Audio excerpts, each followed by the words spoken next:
Un día el ego y la confianza se cruzaron en la esquina de la vida.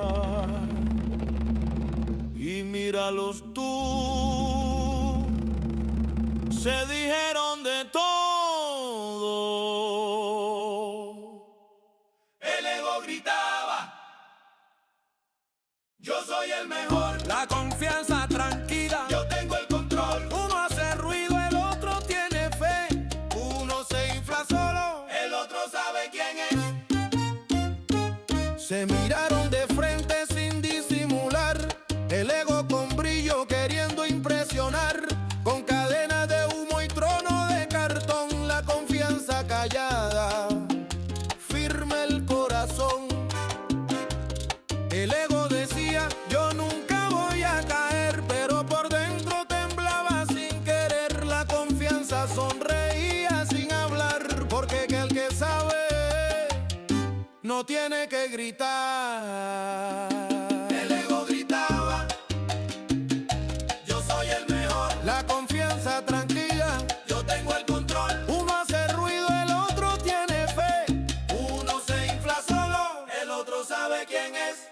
El ego compite, vive en comparación. La confianza camina con convicción. Uno depende de lo que digan los demás. El otro se construye sin mirar para atrás.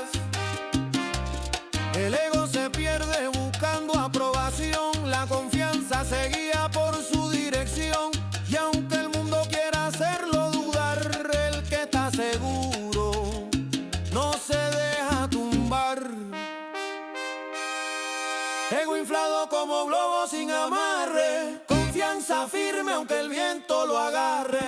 Ego vive del aplauso prestado. Confianza brilla aunque esté callado. Mucho ruido y poca esencia tú traes.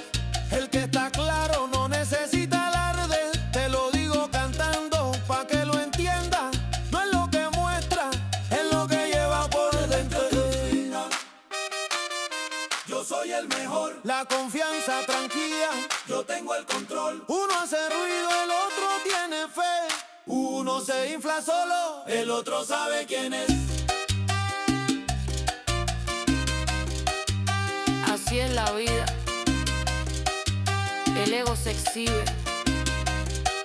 pero la confianza se siente. Y eso no se puede fingir.